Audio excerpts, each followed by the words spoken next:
The following is a presentation of iRacing on PTR TV. We'd like to thank all of our channel partners for their support. Please like and subscribe to the channel, and we hope you enjoy today's broadcast.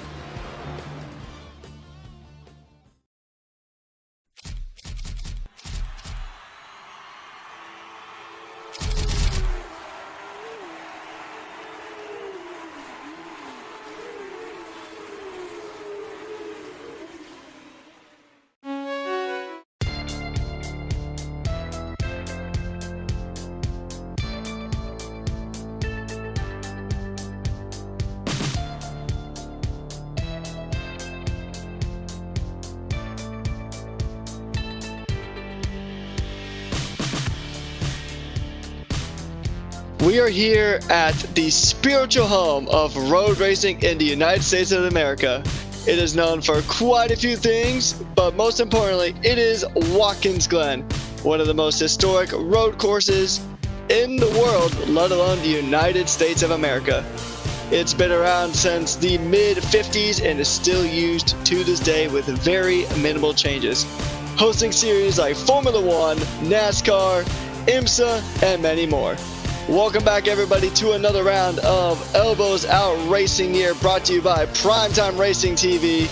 And it is time for the Warhorse Motorsports Power Hour at the Glen, sponsored by Andre Wedderburn. Thank you, Andre. Best of luck to you, as well as the rest of the competitors here tonight.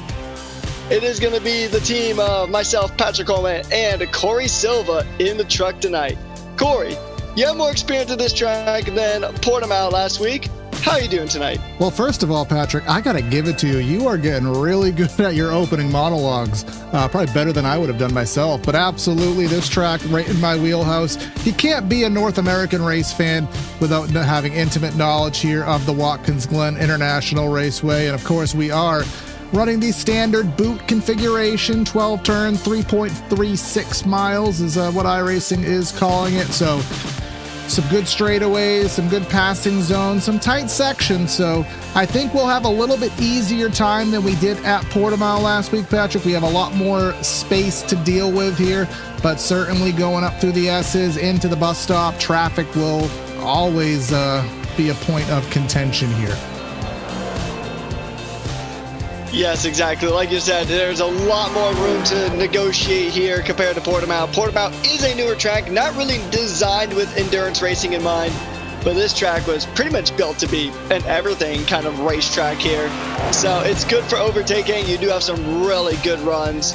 You got the 90 corner that can lead to some pretty good overtakes. A lot of runoff too. So unlike Portimao, where there's just pretty much curb and then grass for the most part, you do have a fair amount of runoff through a lot of these corners.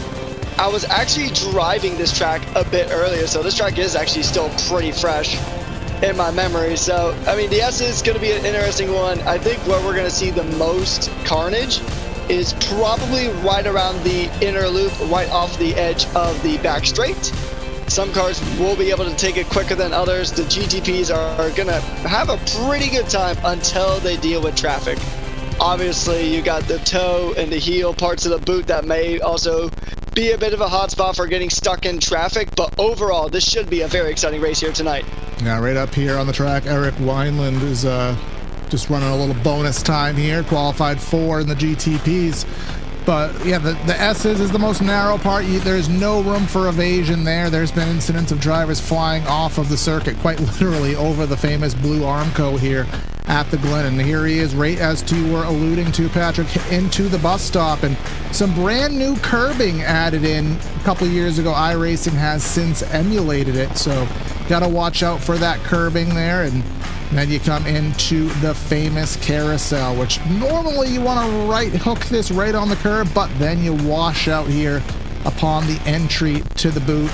And you can run the cup configuration, apparently, as Eric Wineland is doing right now. But again, he's all just doing that for fun. But that's going to be the end of qualifying right now. So gives us the opportunity to thank everyone for tuning in here to PTR TV. If it's your first time, don't make it your last. Hit that like and subscribe button here. Surely will help us out, Patrick, as we will get ready to head down trackside for our starting lineup here today from the good old Watkins Glen. It'll be a very interesting run down into turn 1, known as the 90, as we will go ahead and let these grid positions flow on through here tonight. Quite a few drivers here on the grid tonight. It should be a lot of fun. Same 4 classes. We still have 60 drivers on the grid here tonight, so it is a full race here across all of the different classes. We got 13 GTPs, only 4 LMP2s. Actually, there's a correction, 8 LMP2s and 38 GT3s with both Pro and Pro-Am combined, or GTD Pro and GTD. So should be a fun race here tonight. Lots of talented drivers. Lots of drivers who have been putting in some good amount of practice at the Glen over the last week. And then next week, we actually have a bit of a break week leading into Road America. So should be a lot of fun this one, Corey. And honestly, I mean, who doesn't like the Glen? I mean, literally, I can't think of too many people, and if you do, well, you're not on my Christmas card list. This is by far one of the staples in American motorsport. Absolute shame that this place is not currently on the IndyCar schedule, but I know there is some difficulties with that contract with NASCAR and IndyCar. They're not really playing too good of games here together, as pardon me, our starting lineup will flash on by, trying to get it through here. We will have, of course, a pace lap, and then we'll get ourselves going. And I know, Patrick, we have our limited fuel load, which will put us in for a required 4-tire pit stop. I know last week where you said right around the 25 minutes to go point, but a lot can happen between the opening lap of the race and that required pit stop. You're probably going to be using a bit more fuel on average on this track as well, because this is a more of a flat out type track compared to Portimao last time out. So it's not going to be the same as Daytona or Le Mans. Obviously, you're not going to be going flat out as often, but definitely not nearly as technical of a track as Portimao was. So the fuel stop might be coming a bit earlier, but the 4-tire stop is still a requirement regardless of the track. Tire wear might not be as excessive either, although you do have a few high-speed sweeping corners which will do a number on your tires. Particularly the outer loop is one that could really mess up your tires. So conservation is going to be somewhat key here, but I think pretty much just kind of like last week, and we especially saw it in the GTPs, particularly between Nick Terrell and Cody Perodato. I think trying to get around the traffic is going to be the name of the game here at Watkins Glen.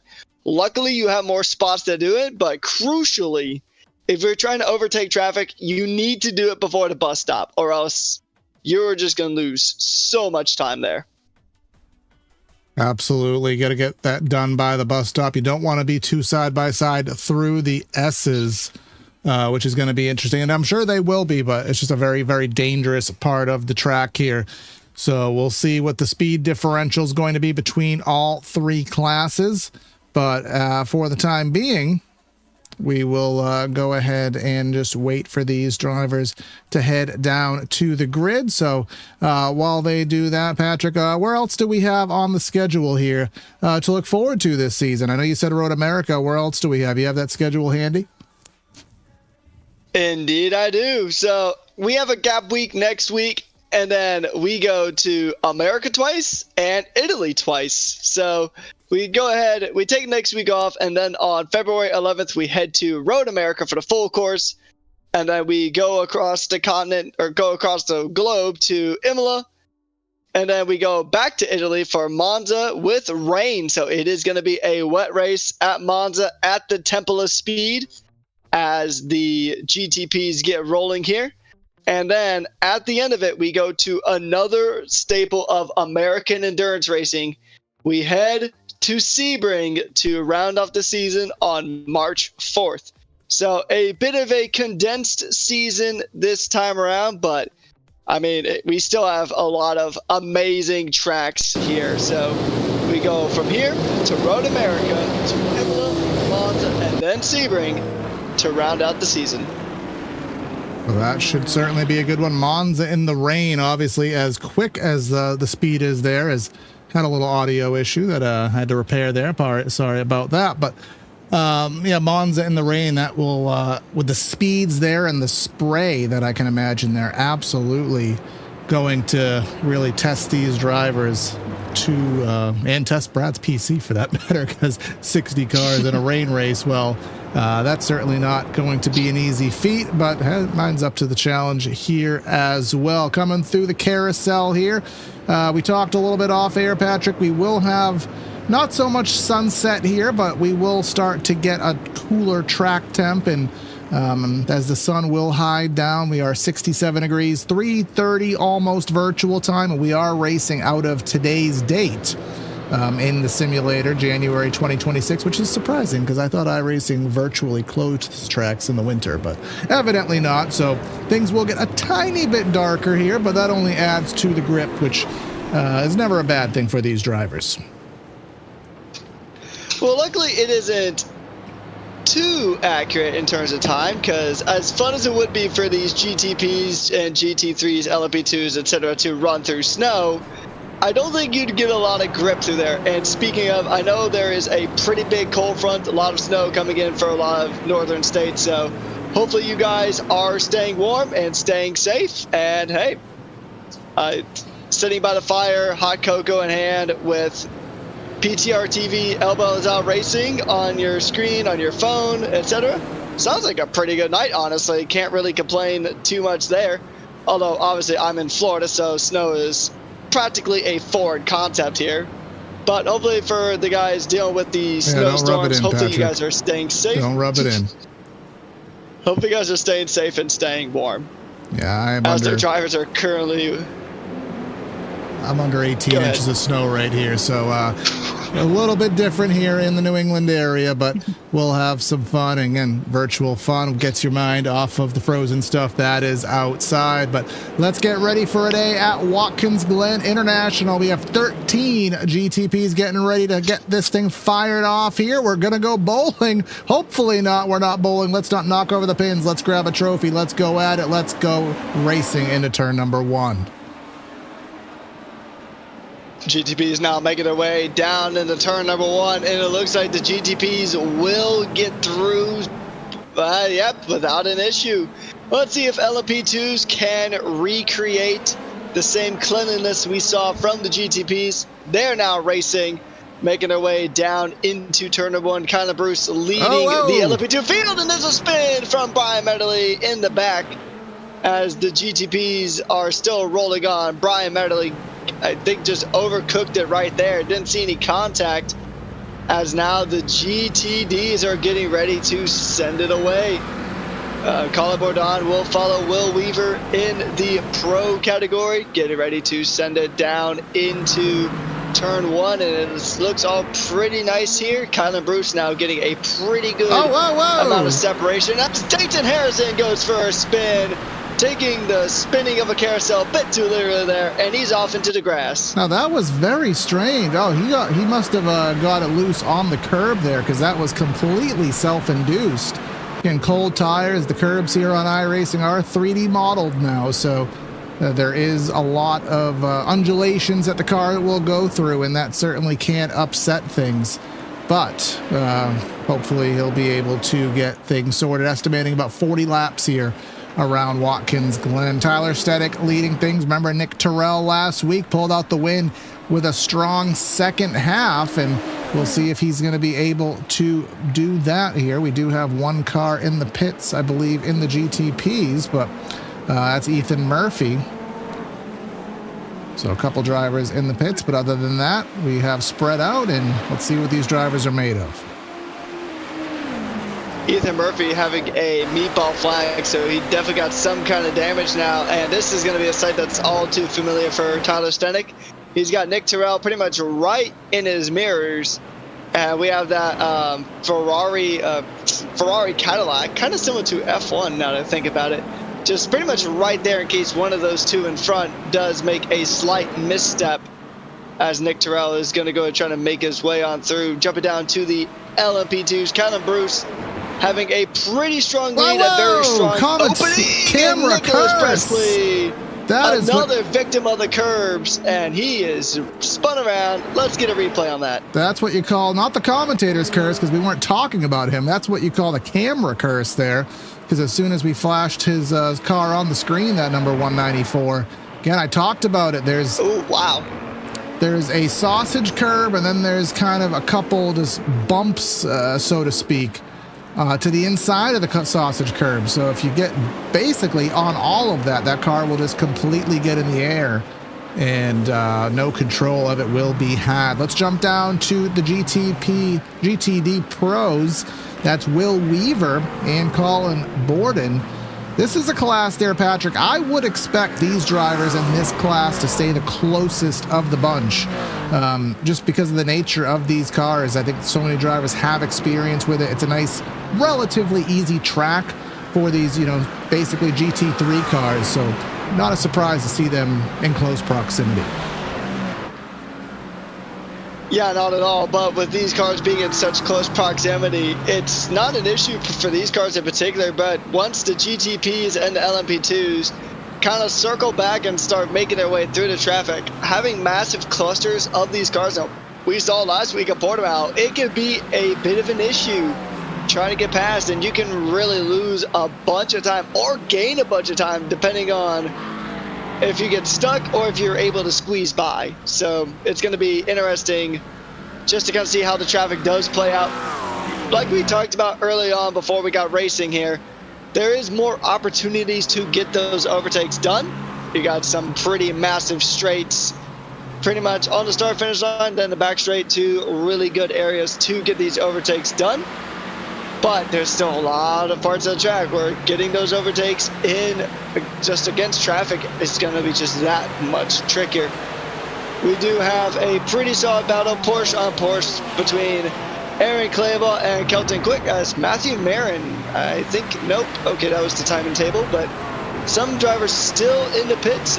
Nicholas Presley had that massive off earlier, as we see the GTDs currently just rally crossing across those curbs. Yeah, I know from experience here, and even the NASCAR automobiles, when you take to this track here at the Glen, as we do have, I thought there was a car off, but perhaps it was just a lockup. You essentially need to drive that entry to the bus stop as if you're just a maniac. Quite simply, if you're not absolutely mutilating the curbs, you're leaving speed on the table, and it basically takes vice gripping the wheel, jumping the curb, and trying to get that proper angle every single lap. And as we've already seen, some drivers struggling with it. A lot of dirt on the track here in the boot, as we do have, I believe, our first set of lap traffic here. As this is Nerney and Jake Glazer here, but look at the end of the boot here, Patrick. A lot of dirt here on the circuit. Yeah, it's a bit unusual, really, because you don't really see you don't typically see this part of the track getting that dirty. So some drivers definitely must have had off. And speaking of it off, that is a GTD getting spun around there. It looks like one of the McLarens.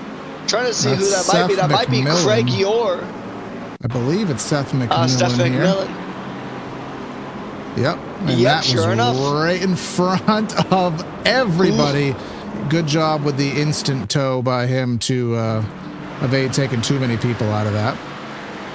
Chris Stewart, he is around, shake and bake. Well, I think he took that quite too literally, unfortunately. Yeah, he did, and yep, just off the curb. Got caught on the curbs again. And then he chose to keep it there. That's actually something as well worth pointing about. Well, actually, what's worth talking about here is this GTP battle exiting the bus stop here. You have Max Poe in the purple car, Dustin Meerhoff and Cody Perodano here, as they are navigating some of the GTDs here, entering the boot. Again, we thought maybe traffic would be a little easier to navigate here. I may be eating my words a little bit, Patrick. this is also just a really tricky part to actually get through traffic on, just because it is the more technical part of this track going through the boot. And it's interesting because with the GTPs, you got 3 different constructors all kind of battling it out. So different cars on similar platforms, but they still have their main differences. You got the BMW, you got the Porsche, you got the Acura, all scrapping. And look at this, just ahead of them, you got a couple more. I think it's another three-way battle with 3 different manufacturers just ahead of them. You got a Porsche, a Cadillac, and I think that's another BMW in that mix. So Max Poe now trying to bring that Porsche 963 up a spot here. He's going to get a really strong tow from that BMW. But we know the BMW does like its top speeds pretty nicely, so it's going to be much easier said than done here. Daniel! That was a beautiful reaction there from JD Daniel. And oh, that was almost catastrophe there for Dustin Neerhoof. Lightning reflexes from here. Him. Lightning reflexes, JD here. That number 77 car. Whoa, I can't believe on a right-hand turn, he made a hard left and didn't lose the car. That is absolutely amazing bit of driving there, as everyone is doing here, slicing and dicing, entering the boot through all of this GTD madness, getting by a Mustang right here. Crazy stuff here. Just look how tightly just bunched up this GTP field is. I think it's pretty much, you got from JD all the way to Cody Perodato, all basically within sneezing distance of each other. And then you got GTDs to kind of worry about as well. Luckily for the GTDs. I mean, Zach Mosley this is Stanik's first season in recent memory, at least, running a prototype of any kind, because previously his last 2 championships were in GT3s. So now he's trying to learn a new machine here. So far adapted pretty well, but Nick Terrell looking to make it a hat trick here. He won in Daytona, he won last week in Portugal, and now he's trying to make it 3 for 3 here in Watkins Glen. But now we take a look at Dustin Neerhoof. He's going to try to get past who I believe is Benjamin Bechtel there, getting on through. And he's still trying to chase down JD Daniel for P5. Yeah, I think we missed that pass for the lead, unfortunately. Happened at some point, but whoa, we got some contact here heading into the bus stop, but somehow able to wind it back up, no pun intended. Oh, actually getting by Wineland, wind it up. I tried to pull all that together, but JD Daniel, I don't know how he was able to basically fly over the curbs. I talked about that's what you had to do. Well, he did it quite successfully here. Let's go down to our LMP class, where it is a little less spicy here. We only have 6 of them here to play, but we have Kylan Bruce over Dylan Ackley by about 0.8 of a second. Emily Milkey. We have Max Woodmansey, Kale Haugen, and then Brian Medderly. Remember, he spun out on the opening lap. Will Weaver up by 0.7 of a second over Colin Borden. Last week's winner, Mike Sermon, there third. He has everything within reach. And then Benjamin Bechtel leading the, so to speak, AM division. And he's going to try to hold on to that lead, but it's going to be much easier said than done with Zach Mosley trying to get a nose in the Acura, and he's done it. He's got the position, and then somebody is off. I think that's might have been Bechtel's teammate that went off there. Let's try to find out. I think that might have been Dayton Harrison. Yeah, one of the Daytons. Just got loose off of the penultimate corner there, and that was he. I mean, he thought he was clear, and then came about 15 cars by. Luckily, they all were able to evade here, so I could see these GT3s jumping over the curbs, and, you know, it's easy for them to do it, Patrick. They have a lot of weight to it, less aero, so these GTDs going over the bus stop a lot easier, but when I see one of these LMPs or GTPs going over that bus stop curb, I tense up. Yeah, I was running this track earlier today in a Super Formula, which is even lighter. So you touch a curb and you're basically a rocket ship at that point, just going straight to orbit. So it'll be interesting to see. And we've already seen the LMP2 cars in particular get pretty much just messed up quite nicely there by the curb. So You gotta be go. real careful, and yeah, now they have figured it out. They have learned the curb usage. See, some people are just using the traditional sausage line, and then other people, let's see, who are the ones that are basically mutilating the entire thing? That'll be a camera that we focus on over the course of the broadcast. I will bring up our track map that just kind of gives you a little bit of an indication of where everybody is here on the raceway. The yellow cars are our GTP class. And you can see quite a bit of real estate that'll separate Terrell from the next class. So maybe this will be an opportunity for Stenik to make something happen. Let's bring up our battle tracker. 9/10 of a second. Typically 7/10 is where you have to be to get any kind of a slipstream. But looks like that gap starting to bridge into the 1 second gap, but he got through the carousel and took a couple tenths off it. The Porsche is a car that has a lot of good balance, so it's kind of your jack of all trades when it comes to these GTPs. As we do have some pit stops here. Oh, Paradotto in the pits in the Acura. I don't know. That's an unexpected one. I don't have a trigger for him that would imply he had an issue. Usually it would tell us if there was an off track or something on that, or a spin, so to speak. So don't quite know what pulled Cody in. Maybe early it's strategy call, maybe? Potentially. Yeah, that's the only thing I could think of is that he's going for an early strategy call here. As Nick Terrell's a really close call. And he went into the safer barrier. Smashed the wall. But he didn't lose time, though, Just Patrick. a little left tap. He didn't lose time. The gap, if anything, extended, interestingly enough. A little bit further back, Max Poe trying to get by Eric Wineland. They have been in close proximity for a good portion of these opening 15 minutes. And as these drivers head up the S's, let's bring up our famous bus stop cam and just see how aggressive some of these drivers are being. Right up against that wall. Here we go. There's a couple guys flying over it. Very conservative. That purple car just ate it like a Big Mac. So a lot of different ways to get around it. See, conservative, not conservative, conservative, not conservative. So everyone is just kind of their own level of comfort, how they want to take it. But again, that's all time. Speaking of time, Mike Sermon, he won last week. Is this a 3-wide move for the lead? Thought better of it. Borden trying to block. Remember last week's winner who dominated at Portimao, trying to go back-to-back in class. Blinker up front of them. Hopefully that's of no issue. And this is for the AM class. That's Mosley barely hanging on over Bechtel. Yeah, he's trying to make that accurate move. I think he might be one of, if not the only Acura on the field in the GTDs. And we know Bechtel's quick. Benjamin Bechtel's going to try to close in the gap. The number 28 Porsche he's trying. He's going to give it the old college try, as Brad would say. And he's going to give it a go. But he's got other GTDs in front. He's got Travis Bell and William Westbrook just up ahead, who are having their own little battle there for the final spot on the GTD Pro podium, as he's trying to look for any kind of gap.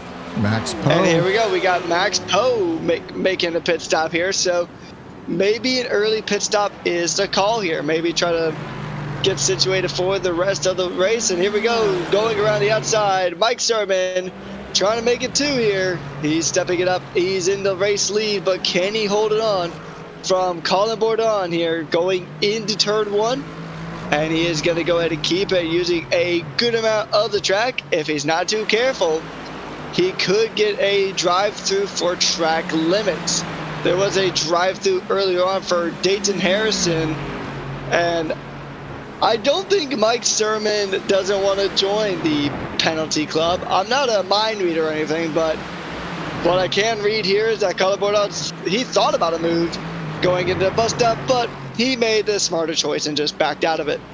Yeah, as you kind of alluded to there, track limits are tighter here than some tracks. So exiting turn number 1, you got about a lane of real estate that you can use to the left of that curbing. And the rest of the track more or less polices itself, but the rest of it for turn one, again, you got about a lane of real estate that you can go wide. Other than that, I mean, just you got to basically keep it on the grass and in between the Armco. That is the strategy there. Again, our LMP division, we really haven't talked about. Just things aren't spicy there, and you know, we like our hot sauce here. But worth noting anyways that Kyle and Bruce, actually Dylan Ackley, let's create a little bit of drama here, closing in about 3/4 of a second. It was about a second and a half. Maybe some of that was lap traffic. Go back quite a ways to Emily and then quite a ways further back to Maxwell. So not too much going on there. And then as we alluded to, the Zach Mosley and Benjamin Bechtel, they are within 3 or 4 car lengths. So again, as I kind of expected, those GTs putting on probably the best show of the bunch. Exactly that. I take that back. Battle for LMP here. Battle for LMP2 here. Dylan Ackley, winner last week, going to try to make it a double here at Watkins. He's going to try to send it around the outside. He gets a little bit of a bump there from Kyle and Bruce. Just giving him a gentle nudge off the track into the runoff, and they are both still facing in the right direction now, making their way through GTDs. Getting through Zach Mosley there and Travis Bell. They're going through it. Ooh, that was a bit of a last-minute cut there.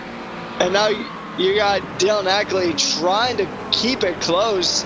Kyle Bruce had a bit of an advantage there going into the bus stop due to car positioning, but now they make their way going towards the boot, and it's going to be a bit of a difficult task. You still got more GTD Pro traffic just up the road ahead.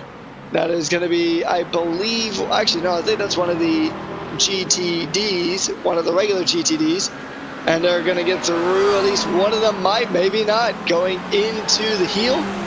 And it looks like it's going to be Kyle and Bruce getting at both. Actually, go ahead. Wow. And it's going to be a massive send. Sent that one like a late Christmas gift. Dylan Ackley in the P1 for LMP2s. Absolutely. Paid one-day air on that stamp exchange there. Licked it and sent it, but it stuck, and that's rather impressive. And has already pulled 0.4 of a second in just the 3 corners, imagining how far he was held back. Let's go focus on some drivers. Wow. Camera cursive I've ever seen it. That is Patrick, you don't know the kind of hot streak I'm on right now with cursing, especially in triple bypass. They want to basically throw me to the wolves, and I feel like these elbows out guys may be wanting to do the same here, as he still can't get himself righted. This is live footage, Simon Johns. I was trying to showcase some drivers we haven't shown on air yet. And, well, let's try another one. Steve Gruninga there. He was closing in. Actually, Nicholas Pressey, of course, not a live position. But Matthew Marin, I know we've said his name a few times, getting surpassed there in a very tight capacity. That's Christian Cardona within proximity to him, just that next car in shot, but they have to watch the mirror as they get quickly surpassed. Yeah, you got to check your mirrors. I mean, that's something you even need to do just driving on the regular roads, especially when you got faster GTPs making their way through. And wow, Matthew Marin just saw a blue blur just right behind, like he just witnessed Sonic the Hedgehog speeding on through.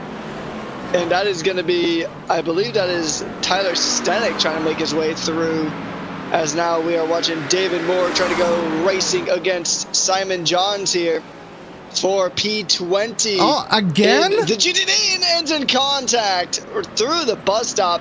Almost had another victim. And oh, that section of the track is already so narrow, and adding an extra bit of chicane there for the drivers to navigate there. Let's get a better look at this one. Oh, there was contact there with Simon on the entry of the bus stop. And how's this perspective? The last, not a fun one. That's Well, who could I showcase now? Who could I showcase now and not have them have a massive faux pas? Well, Tyler Stenik has lost a significant portion of lead, well, of gap, so to speak, to Nick Terrell. Now it's 2.5 seconds, and losing some more time as flashing that GTD more than a girl at Mardi Gras right there through the S's, and may cost him a spot to Kale. Yeah, Kale Rose in that Ferrari-themed Cadillac, trying to navigate and trying to do battle, trying to jump up into P2, trying to take down the former GT3 champion here at Elbows Racing, and they're battling their way through GTDs, trying to make something stick. And I mean, Kale is gonna give it everything he's got. He's gonna push that caddy to its full potential, try to get the most out of that American V8, and he's gonna try to get close. But once again, the gap is there's just too much real estate in between. You really need to try to get this done either before the bus stop or just going into turn one. Other than that, it's just your mission is going to be to just try to keep that gap closed, and it looks like Kale is doing just that. Trying to keep it relatively close here. He needs a good exit off of these next couple of corners, and then he might have a shot here if he can get closer coming on time, start finish straight. Well, look what's But then again, you got GTD, so absolutely. can throw another wrench into the works. Hard on the binders here. Can he get by that 28 car before the S's? That will be paramount. He will get by. Now here's the clutch part. Can he stay within about 6/10 up till the bus stop? Because that'll give him the slipstream. Had to go on the outside there through the S's, slip down to the inside by the Taco Bell car. Now 6/10 of a second, slicing back to the other side of the track. Get inside the Aero car, back down into the bus stop, but not close enough to take advantage of any sort of slipstream. The gap up front, again, 3.5 seconds, so that is rather large. Looking back to see if there's any incidents that we didn't get to show, but looks like we've covered most everything that has happened here in terms of incidents. Been a pretty clean race outside of a few commentators' curses. Going through the field, we had again another battle, showcased it a little bit earlier. Marin and Cardona there, back there in the GTD division. Into the bus stop. That is the closest live battle on track.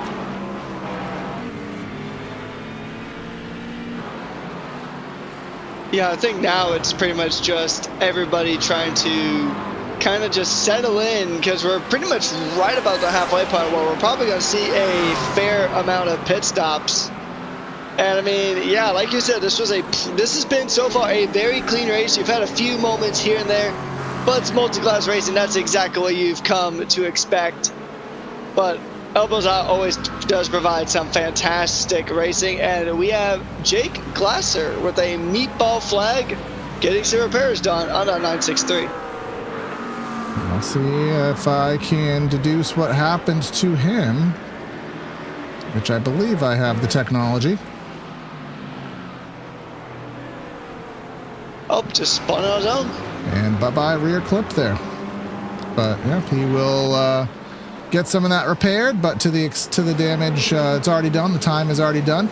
Brian Metterly trying to not be last in class again after that lap 1 issue, and he's worked his way up to the point where he may be able to make a pass and not be last in the LMP class. That is Kiel Haugen just in front of him, who I believe is trying to navigate some other traffic right now, but can Brian figure out a way to go? And then you get some GTDs just to throw in the bowl and make things interesting. Yeah, this is when things get the most chaotic. You have three different car types, pretty much all trying to go through the same corner at the same time. You got the GTPs, the LP2s, and the GTDs all just trying to kind of sort themselves out and try to navigate it all in one piece, which they have done this time. And like you said, it's been a very clean race here so far. And now we're seeing more of this action here, this high-class racemanship or sportscraft, whatever you would like to call it, as Brian Medley is trying to close in the gap to Kiel Haugen here. They do have a GTD just up the road ahead, and actually just behind them is another GTP, and I believe that is the BMW of Dustin Neerhoof. And now, once again, you got all the classes trying to go at once, and he's just parting them like Moses parted the Red Sea. Dustin Neerhoof effortlessly got through that traffic, and that's exactly what he needs if he wants to keep that top 5. Yeah, he has 3.5 seconds to JD Daniel here, and going to try to go around the outside. No crossover down to the inside, but now you have a left-hander and 2 GTDs going for position, so now you're stuck, but maybe they'll allow you to find a way by, and the speed will allow him to do just that, as in the rear view mirror we do have some other battling going on. But all in all, just about at the halfway point, and Nick Terrell, remember, it was for a brief moment we were talking about him being maybe 8/10 up over Stenik. I don't know if it's the traffic, I don't know if it's the tire wear, but he has put that gap nearly up to 5 seconds down, Patrick. Very strong race here from Nick Terrell, and I think he probably did learn something about this traffic navigation from last week at Portugal, because remember, for that first half of the race when it was him and Peridotto going at it, he would always just end up caught right behind a bunch of GTDs and LMP2. So I think now he's just been able to learn, and I think that may be even something he practiced. Because, I mean, that is probably, especially if you're in the top class, if you're in these GTPs, traffic navigation is probably the most crucial skill you can have aside from just regular racecraft and pace. And he's been putting that to fantastic use here today at Watkins Glen. And it's been helping him out in troves. Because Tyler Stenik, like you said, it's about 5 seconds back and still losing time to Nick Terrell, our current overall race leader. And he's had zero issue getting through any of the traffic here tonight. Now, someone I do want to point out, and I'm trying to look to see if anything happened here, is Matthew Marin coming into the pits. Benjamin Bechtel, remember, he was just surpassed by Zach Mosley in the AM class there. And now he has lost a significant amount of positions in said class. Not sure if something happened there that may have missed, but as I go back here on my, as I like to call it, my Benny Hill reel, here is Bob Carey going around in the boot. Let's have another one in the form of David Moore. Well, actually, we caught that one live, I believe. But yeah, I'm going back. There's not really that many incidents that we have missed. Maybe Michael Bowman? I don't recall seeing this one. No, we did not see that one. Ooh. Exiting the bus stop. But yeah, scrolling on through, yeah, that's about it. I don't see, I'm sure somebody wrecked that I may have missed, but that's all we got for right now. But Brian Metterly trying to make that pass on Keel Haugen, 3 wide through turn number 1. That is probably a 1X all the way out there. I don't think he cares, just wants the car in one piece, splits the GTD right in the middle through the narrowest part of the track. Oh, wow. Okay, so Clement, Bechtel, and Will Weaver got meatball flags at all just about the exact same time, so I think that might have been an incident right then and there. I was going to say, I think the reason why Benjamin Bechtel fell far back is I think he might have made a pit stop, just a regular in-race pit stop at that point, and now I'm seeing it where Weaver, Bechtel, and Clement all with damage. Yeah, I'm keeping an eyeball on my back-end telemetry to try to, get any perspectives of stuff that has happened, but either way, some crazy little stuff going on. Somebody going off wide into the off track. Craig. I think that was Will Weaver, and there goes his front clip. Let's go check it out here. Yeah, so here he's already had significant damage. So that was just the back end of it. That car couldn't turn. So now we got to go find out why did he have so much damage to begin with. I think this is that 3-way incident from earlier, I think. Cause nope, he was going a whole lap like this, evidently. I saw a meatball flag. So okay, Weaver, Bechtel, and Clement all get a meatball at the same time. And there it is. Well, that will certainly do it. Yeah. 3 going to 1 doesn't particularly play nice. And that explains. And so Bechtel lost it a bit. And then just kind of straight lined it into Will Weaver there. I mean, there's not much that either driver could really do. And I think Clement was just right behind when that happened. Yeah. So, I mean, that's just a straight unfortunate race incident right there. Yeah, pit road becoming a busier place now. JD Daniel exiting his pit. Eric Wineland receiving service. And Some other drivers coming in. Emily Milkey currently receiving service, as is Ethan Murphy, Colin Borden. So just past the halfway point, pit road has become a very, very busy place. And as we like to create some drama, Stenek is now 1 second closer than he was on our last time check. So if there's any merit to that, I don't know, but worth noting nonetheless here, as Stenek will try to navigate around that number 36 car to trying to figure out who that is, just to kind of give some names here, because I'm trying to learn things. But anyways, another lap goes by. Leaders staying on the track, and Dylan Ackley, and he is up by, what is it, about 5 seconds or so in his class, and he will pit this time by. Rather not Ackley, Kylan Bruce will pit this time by. Malik Bass also with a meatball flag, so potentially some drama in GTP. Could be a self spin, could be anything for that matter, but we should start seeing a good chunk of the field now. Over halfway through this power hour at the Glen, brought to you by Warhurst Motorsports and Andre Wedderburn. So now we have Nick Terrell still making his way through traffic. That gap has actually kind of come down a bit. He has lost about a second and a half there. That gap was just about 5 seconds last time we were talking about these guys, and now Stenek has brought it down at least about a second. Well, this as he's making his way through the traffic. And look at that, now. Already up to 4.5 seconds. A lot of time with just how everybody, traffic is just. I think that's been Nick Terrell's biggest strength here tonight, is just traffic management. Yep, and at some point you get on a hot streak where you can get by relatively quickly, and then other sections you can't do anything right. Just imagine that, that time you're craving dinner, you want to go to Chick-fil-A, and you just happen to miss every single green light. It's like, why can I not catch a green light? That's how these drivers feel when, why can't I catch these slower traffic at the best time on the track? I always catch it at a narrow point and lose time. So that's how he feels. Now back out, and then Cole is getting closer again, but that's not going to help. He went super wide. That'll probably be a 1X, and some drivers, as we've seen, getting bit by that.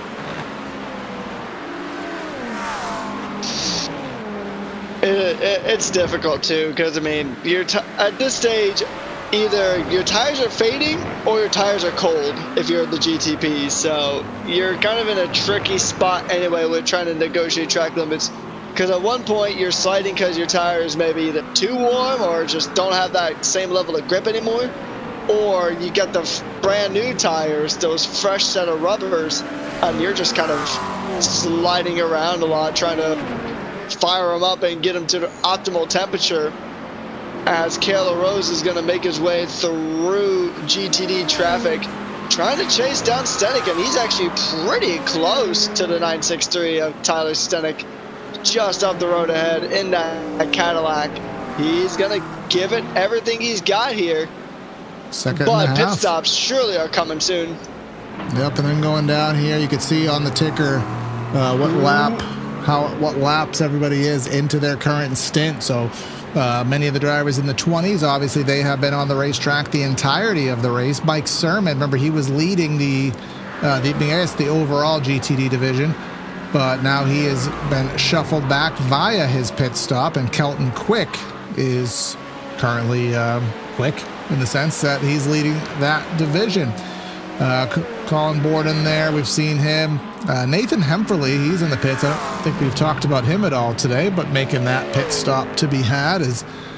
We're just going to wait and see how this shuffles out. And Nick Terrell, closest it has been, sub 3 seconds. He is on the bad end of the traffic stick this time by.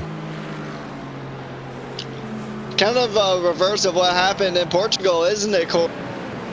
Nick Terrell had a really rough go at it the first time dealing with traffic, and then the second time he was able just to rocket past everybody. Now the tables have indeed turned. Tyler Stenek has now entered that flow state, trying to make his way on through.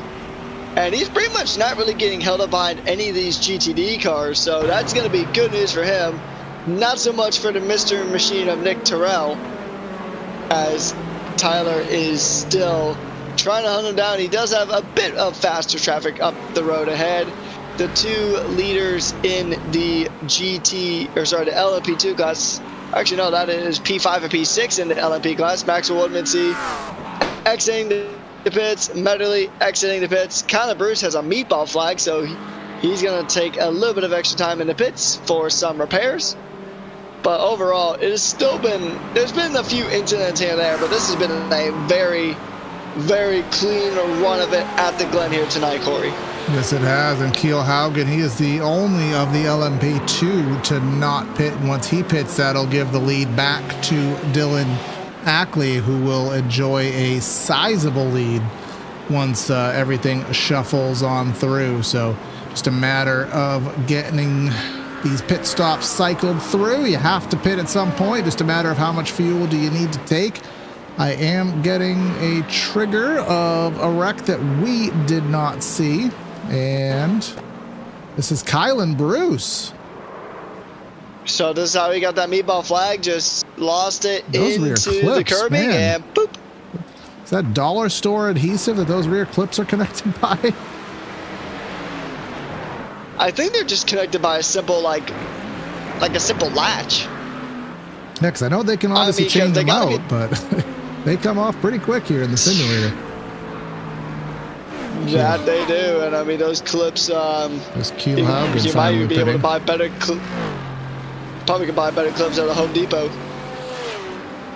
But yeah, that's about the fourth or fifth time we've seen a rear or front clip come off. But again, we'll keep an eye on this battle up front, and still waiting for the top four overall in GTP to make their stops. Gap about 3 seconds, and finally leaders are clear of traffic for maybe a lap. This Watkins Glen International, as you can kind of see on that track map on the top of your screen, there's not much clean real estate to be had across these 3.3 miles. So hopefully you like what you see here on PTR TV. Again, give us a like, give us a thumbs up if you are enjoying what you see. As our 2026 calendar starting to busy up here, and always having some fun. And who else is having fun? It's this far into the stream there, Patrick, and we haven't talked about Zach Nerney once yet.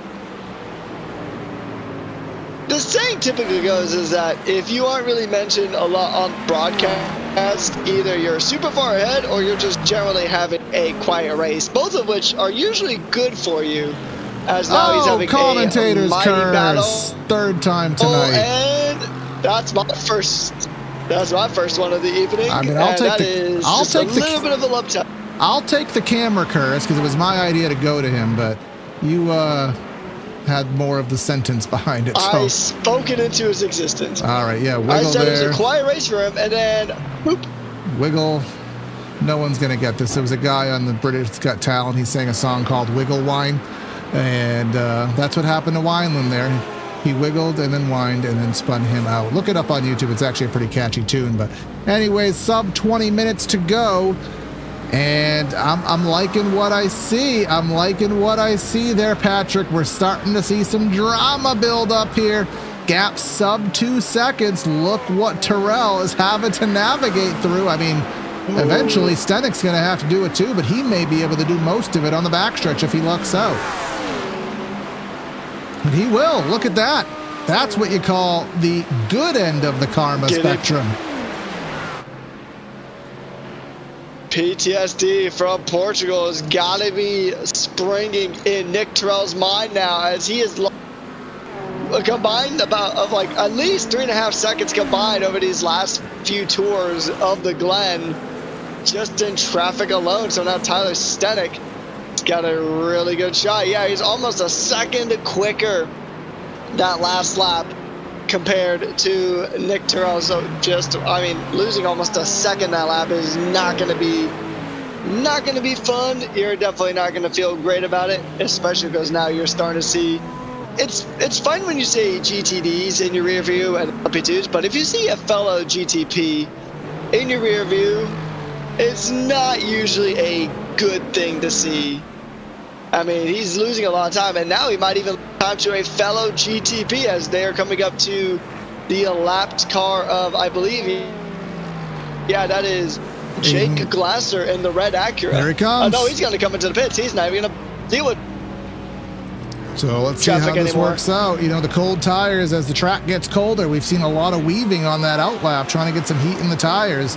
Stenek will try to drive by that number 29 car. He will do so with ease there and has some clean real estate. Take advantage of this, Tyler, because you need to use all of that warmness that you have on your tires that you're quickly going to lose.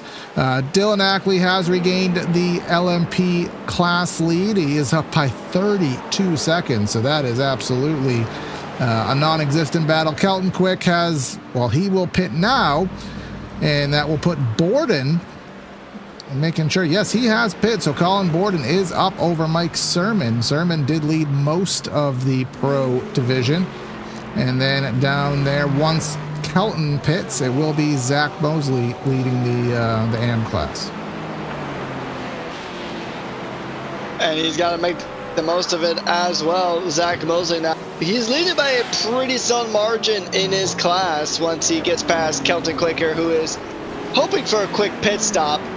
As now, from one quick moment to another, Tyler Stenek, he's going to do his best to have the quickest laps of his life here if he wants to try to grab a win. He's probably going to pull in on this lap, so he needed a good outlap, and yes, he is going to come into the pits. So he's going to go ahead and shed those tires and put on some new ones. Now, for reference, we take a look at Nick Terrell. He's about 40 seconds away from now Kale Oros, so we'll see if he can make it happen.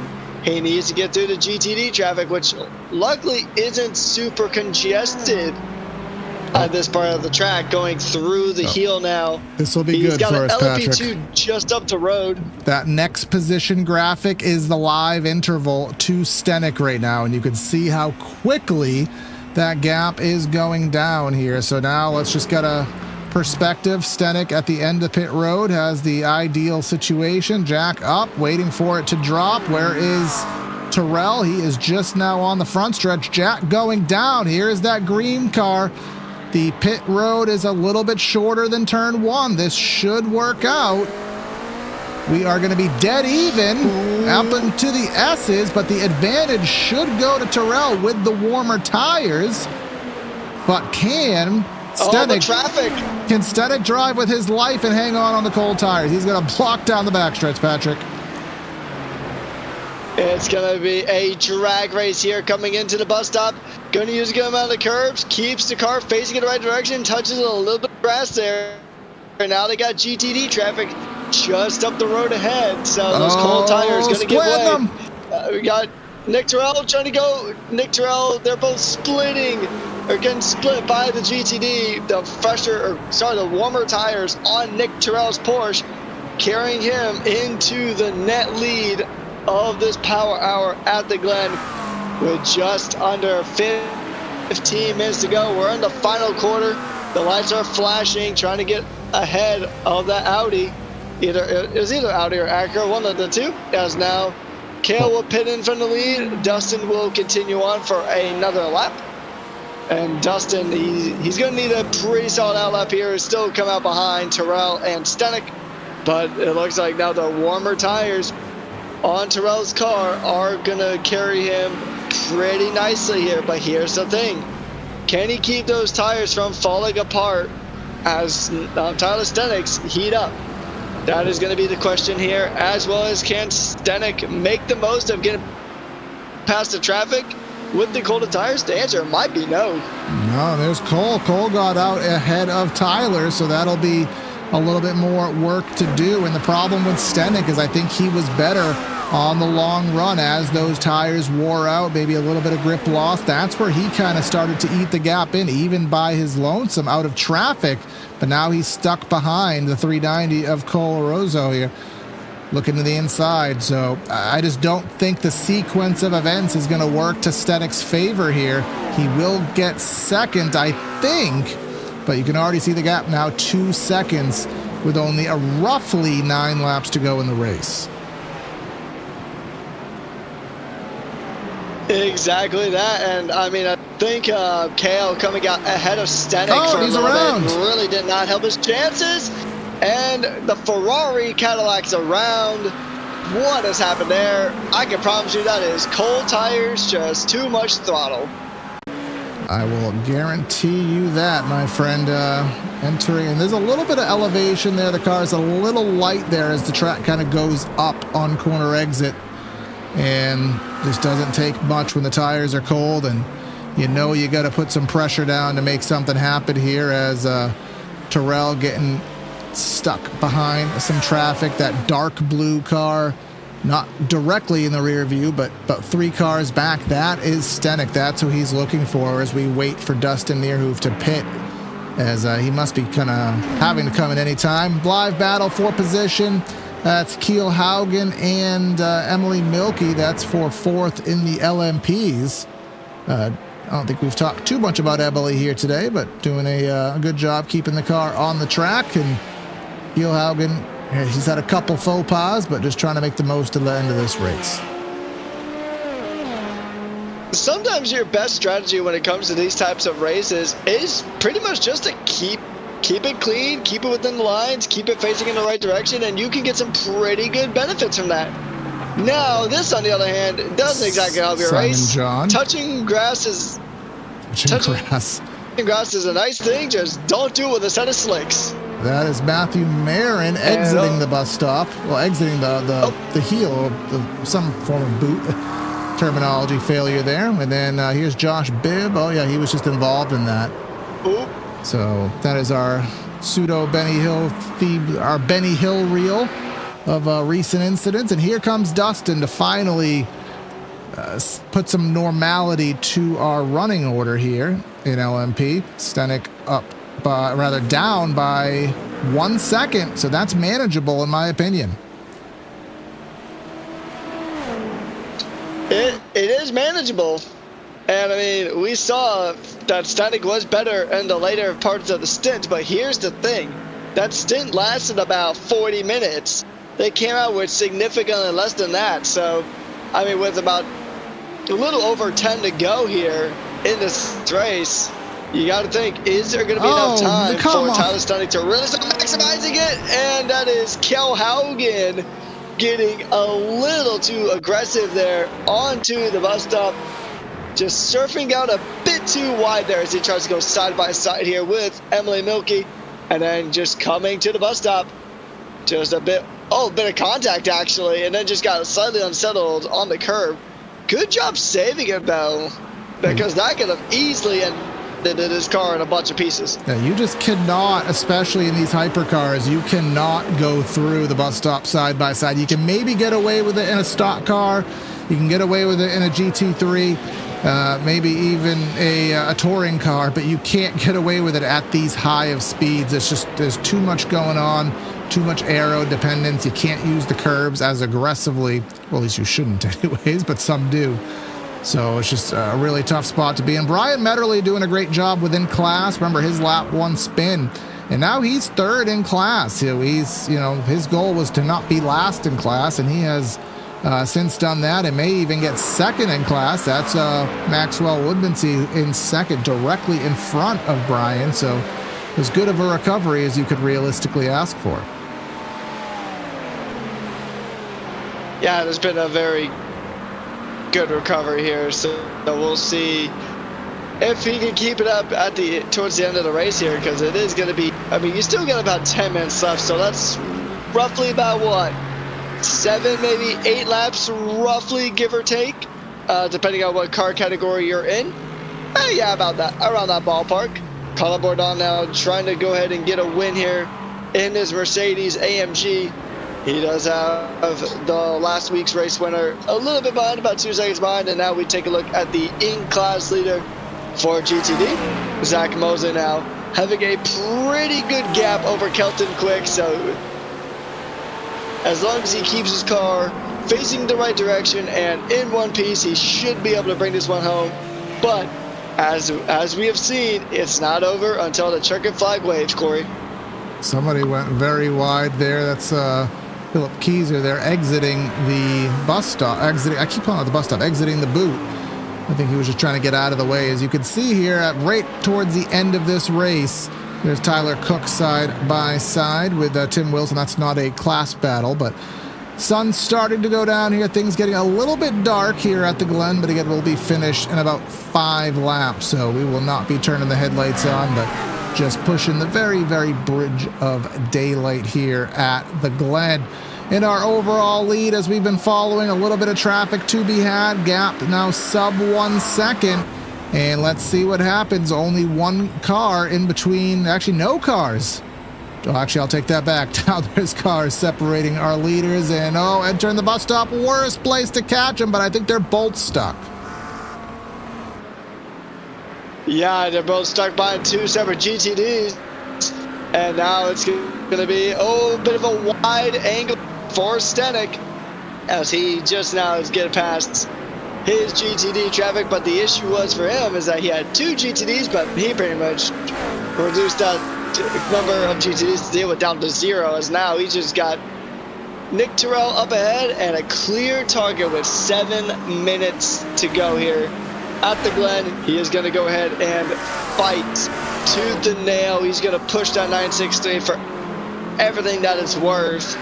And he's got to try to catch the mystery machine, as now we have, close battling here.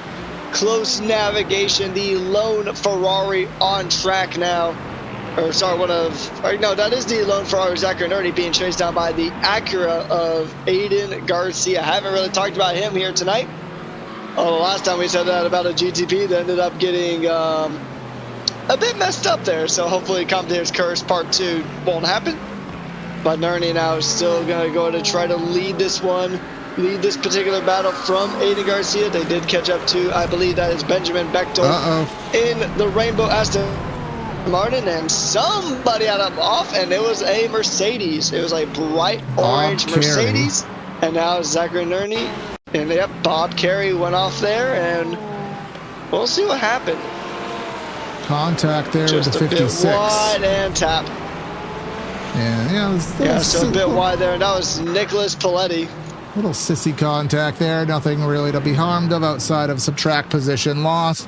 Keeping an eye on the gap. Stenik starting to fall back, so a little bit more comfort for Nick Terrell in the overall class. And Dylan Ackley, if there's one class we haven't followed much here today, it is LMP2, and that's just, again, just look at the intervals. I mean, what more do we have to speak of here? We've had 7 cars, Pressy out of the race, but Dylan has just done a fabulous job. Would have been really good to see and interesting to see what would have happened if Metterly didn't have that lap 1 issue, and maybe he could have, gave a challenge to either of those in that class, but we'll never know the answer to that. Colin Borden has taken the lead and has held it over Mike Sermon there. Sermon was leading before the pit stop, but not leading after. And with 5 minutes to go here at Watkins Glen, it's really make or break time for these drivers. Some drivers might just be kind of playing it safe, trying to build up, trying to keep the tire temps under control just to give it everything they got in the last couple of laps. So we might start seeing drivers kind of take off those restrictions and throw conservation out of the window. And we might see some of these guys really push like their life depends on it. Jake Glasser has a meatball flag, so he's got some damage on his Acura. As we have Joshua Bibb now trying to chase down Matthew Marin. This will be for P14 in the overall GTD class. As now we get an instant replay just to kind of see what happened. Oh, that's a massive pile up there. Exiting the boot, there was a GTD sideways and just blocked the track. And is that Stenik that had to get through there? No, it was not. That was the Ford of Dwight Hibbs. It was Dwight Hibbs. Saw a blue car in the shadows. It was made hard to tell, but that was a huge affair there. And Nerny and Aiden Garcia having a good battle. 7 in GTP. As we close in on 3.5 minutes to go. It's 1 minute and 32 seconds around this place in a GTP. So that is what, this should be 3 laps to go in some change, I do believe. Yeah. So 3 laps to go, about 10 miles or so of racing for Nick Terrell. Has a fair lead, modestly clean track ahead of him. I got a feeling it won't stay that way for too long, though, because there is going to be traffic that he will go ahead and have to try to fight through, and he's coming up to the worst spot for both him and Tyler Stenek. Just getting ready to try to navigate through, and that was inches away from potential contact between himself and the Marlboro McLaren. Nick Terrell now trying to get through Bob Carey, as Nick Terrell is kind of hoping that he doesn't get held up here. And Stenek hopes that, or he hoped that Nick Terrell would get held up. Neither one of them really get held up by the Mercedes as they go through just about a second, separating these two from victory. And we'll see who can win this battle. Can Tyler Stenek, who will have fresher tires at this stage. They are warmed up and ready to go like a Little Caesars hot and ready pizza. He's going to try to use that tire life advantage that he has of, even though it's just one lap, that could be the difference between winning and losing here with just about 2 minutes to go. So a little bit of wiggle there, kick out on the rear of Nick Terrell exiting the boot. He will have a little bit of traffic in the final corner. That may slow him down just a skosh, but that's more of a skosh than what Stenek will have to deal with, but he's still 1.2 seconds back with an estimated 2 laps to go. It will take a mistake, which I don't think I've seen Nick make it, and there's Stenek really going for broke there, using every bit of real estate. Maybe he has an extra incident buffer that he doesn't have to worry about. Certainly used all of it there, and 9/10 of a second, a little slipstream to be had. How aggressive will he be entering the bus stop? It looks like he was pretty aggressive there, but look what is just ahead of these guys. Oh no. A sea of GTDs. This could go really good for someone or really bad for both. We'll see here, as now we got Nick Terrell make his way through the McLaren, staying wide there, as now one Porsche gets through, the other one now try, but he gets caught by the other McLaren. He will still get it through on the inside of the toe. As now they make their way to the heel. We got ourselves a race, boys. 0.2 of a second. I mean, this is range right now. And who's the better car? Who is going to make the mistake?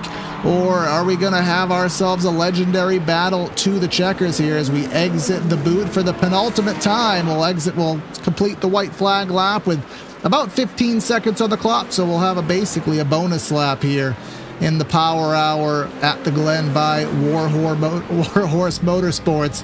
Let's see who takes this one home there, Patrick. Yeah, exactly. So here we go. It is going to be Stenek on the chase, on the hunt for the win here, trying to stop Nick Terrell from getting 3 in a row. There's a Mercedes GTD just up the road, and they get past effortlessly. Couldn't have scripted that one any better. And you see Nick Terrell getting really close to the wall here. And they got more traffic coming up to the worst spot on the track to catch traffic. And they're going to get past both of the GTDs crucially, actually all 3 GTDs crucially before the bus stop. And now Stenek is trying to use all of that extra bit of tire life that he's accrued over the course of the race, trying to close it in. The gap is hovering between 2 and 4/10 of a second. Yep. Stenek doing everything that he can in that Porsche to try to make it stick.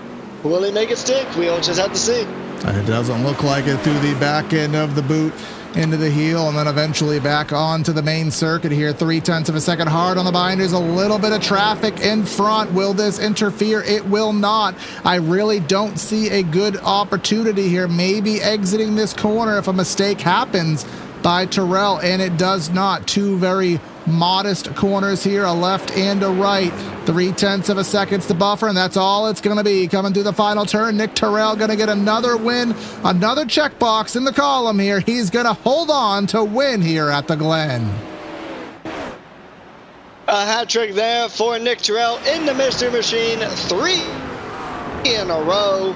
And Dylan Ackley is going to take a very convincing win here in Watkins Glen. He's making his way through the inner loop, through the bus stop chicane, and then he's on his way to get another win here this season, as now he's going to go ahead and try to navigate through. He's got no real threat. His nearest rival about a lap down to that. Well, I could have really ended this race right then and there. So Actually, I think Dylan Ackley is the last LMP2 that is on this lap. So Colin Borden has won. Sermon, He has already completed his race. So Colin Borden did win pro. And Zach Mosley exiting the heel here to complete the GTDs. But he's still on track. So it's him and Dylan that still need to complete. And luckily, they're in the same shot. Indeed, yeah. So we got our next two category winners making their way through the last couple of corners here at the Glen. They are coming through the final corner now. Dylan Ackley will win in LMP2. Zach Mosley wins in GTD. And that is round number 4 of the season done and dusted here. So that is the Power Hour at the Glen by Warhorse Motorsports, as our results now make their way onto your screens. So we're going to let these roll through, and man, what a race it was. So it's going to be Nick Terrell, Dylan Ackley taking the win in GTP and LMP2 respectively, and then Colin Borden and Zach Mosley winning in GTD. What a race it was, Corey. And I mean, hey, Watkins Glen always delivers. Absolutely. Again, a track that I wouldn't miss for the world. So, Brad, I'm sorry that you're sick, but if you're going to be sick, at least have it be at one of my favorite tracks. As Patrick, I think we will go without further ado and start our post-race show. Indeed, we're going to go ahead and just run interviews with every class winner that we can get. And we will start right from the top if he is ready. And we have him here. Nick Terrell, 3 wins in a row here. How do you feel? Relieved. I was paying very close attention to Tyler that entire race. So it was mental and physical workout. I have a pretty beefy the Ace Detect Convicta that cranked up and stuff. So I was working hard that race. That's for damn sure. Indeed, yeah. So it is your 3rd win in a row, firmly on the top of the driver's standings here. Now, do you think you could be able to carry this confidence forward? Because there's a 1-week break, and then we head to Road America. So you think you can make a 4 for 4? That's another decently strong track for me. Glen, I'm way stronger, in my opinion, but I'm not terrible at Road America. So look forward to it and see how the pit strategies and how all that plays out. I had like 0.04 of a gallon of extra fuel when I crossed the line tonight, so it was like very, very close. I was having to push so hard that I was able to go a little easier the first stint, so my fuel calc was a little bit off, and I only run my fuel to have like 2 or 3 tenths of an extra lap anyway. So, and then Tyler was sniffing, and yeah, oh my god, yeah, it was. I got lucky tonight in that regard. And it seemed like traffic was a lot easier for you to navigate here. I know that definitely also really helped your case here. Actually, I got 2 more questions before we go ahead and let you go. There is a break week this coming week. Got any plans? Not particularly. I'll probably be doing some Bathurst practice because I'll be running a couple of those special events with a couple teams I race with. So I'll probably be at least putting a little bit of time on those and just hanging out around the house. I got a honey-do list that the wife keeps me busy with as well. So I got to juggle that and work and hobby stuff and everything too, and errands. So I was got to be almost like regimented with how I do some stuff sometime. Gotcha. Well, last question before we let you go here, Mr. Terrell. Anyone you'd like to give a special thanks or a shout out to here tonight? Yeah, first and foremost, the league and its broadcasters, you all, and everyone that keeps the scoring and licensing and everything. A full field tonight, so props to the other 59 drivers that took the grid tonight. That was pretty insane, including 39 of them being GT3s. That was intense, especially the first few lap cycles when they were still kind of nut to butt, and I kind of alluded to it last week before with my wife as well. So she's the one that hears the haptic pedals vibrating up here and me cussing sometimes probably, and just hoping that it's all worth it in the end. But yeah, it's a good time. It's a good mental workout and everything. All right, well, Well, once again, congratulations on your 3rd win in a row. Have a nice break week, and then we'll see you again at Road America. Thanks, fellas. You too. Have a good night. All right, and we don't have Dylan Ackley with us this time around, so we'll just jump down to GTD Pro with Colin Bourdon, race winner in his Mercedes. And Colin, congratulations on the win. It was a pretty chaotic race at some points for you guys in the GTD field. How do you feel? Yeah, I feel good. I'm really sweaty, I'm tired, exhausted from it. Certainly chaotic for sure. Traffic was such a challenge on this track, and it was all good though. So got to thank all the boys and girls back at the Mercedes factory for making such a good, solid car. Handle the chicane, handle the bus stop, curb. Yeah, there's every other lap I'm pointing at the sun. So got a lot of trust and faith in the car. Love that. So can't thank the factory enough for that. Well, I know you're pretty tired, so we'll make this one pretty quick. Break week next week. Any exciting plans? No, probably the same as Nick. Yeah, do a little Bathurst practice, get ready for that. That's about it. Yeah, gonna lay low for a bit, hang out with the fam. There you go. That's always a good answer. Last question before we go to let you go. After the break week, it is Road America next time out. Feel confident that you can make it 2 in a row? Yeah, I'm always super confident that I can win every race. So expectations are really high, of course. So Road America is a track that I really like. I'm actually planning to go there for the IMSA race this year. So it's one that I really enjoy just the layout of. So it's usually one I perform decently well at. So yeah, I'm going to win. I'm going to call it here. All right, I'll hold you to it. And, well, once again, congratulations on your win here tonight. And I'll say this for Nick Terrell as well. Good luck to the both of you guys in the Bathurst special events, and we'll see you at Road America. Alrighty, thanks, guys. Good racing, everybody.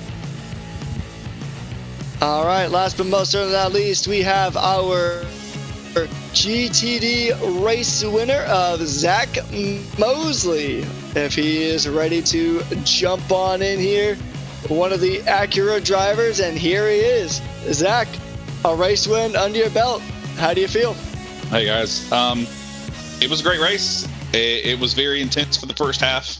I'm not sure what happened to Ben sometime before pit stops, but me, him, and Travis had an amazing race, had great battles the entire time. So I'm happy it went well, and hey, here we are. All right, so yeah, it was a pretty fun race watching you guys in the GTDs, both pro and regular class. You guys had some pretty scary moments with traffic there, so just talk to us about some of your traffic experiences here tonight. I apologize to Eric in the race. I'm going to apologize to Eric again here on stream because I lost every point of IQ and decided to watch my mirror as he drove at me and just kind of decided to weave back and forth. Just kind of a bonehead moment. Honestly, this is probably some of the best traffic I've been a part of. There were a few sketchy moments where we all just kind of hit corners at different speeds and kind of stacked things up. But for the most part, every class of prototypes did an amazing job letting us know where they wanted to go. Hey, I'm back, but I'm going to send it this time by. Like, heads up, I'm coming. So phenomenal job to all the guys in the faster cars. Y'all did great. It's a pleasure to drive on track with y'all. All right, 2 more questions before we go ahead and let you go. Are you also planning on doing the Bathurst special events coming up? I'm not. I do not have a great skill set for Bathurst, so that is fair. It is a tough track. Yes, after I decided to Austin Powers the car in the 3rd corner on the first lap 2 years ago, I decided I'm gonna take a break from Bathurst for a while. That is fair. Are you feeling more confident about Road America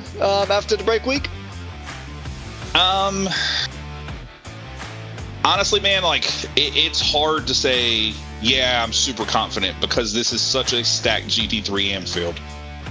There are a lot of really fast dudes that are going to give you a run for your money every week, day in and day out.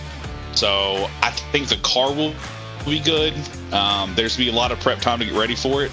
But I would love to say, like Colin did, yeah, man, we're going 2 for 2. Like, we're going to run it back in 2 weeks. Hope everybody's ready to see me back here. But that would be a disservice to the guys that I compete against. So best man or woman will win, and we're going to have a blast when we do it.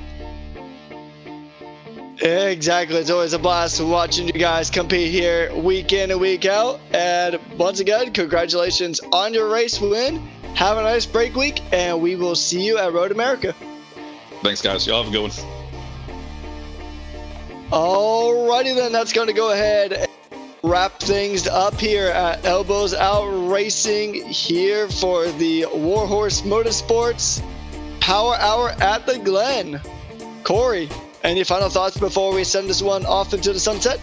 Great show. Happy to be able to fill in here for Brad as he's under the weather, but I'll give him his seat back for next week. Make sure you like, share, comment, and subscribe here on the channel. Stay tuned. We'll be live again on Sunday with some more Cup Series action with Triple Bypass. And, of course, I think you said there'll be an off week, so 2 weeks from now, Brad and Patrick will be back for some more Elbows Out. But that's going to be Corey and Patrick signing out of the booth. Have a great night, and we'll catch you next time.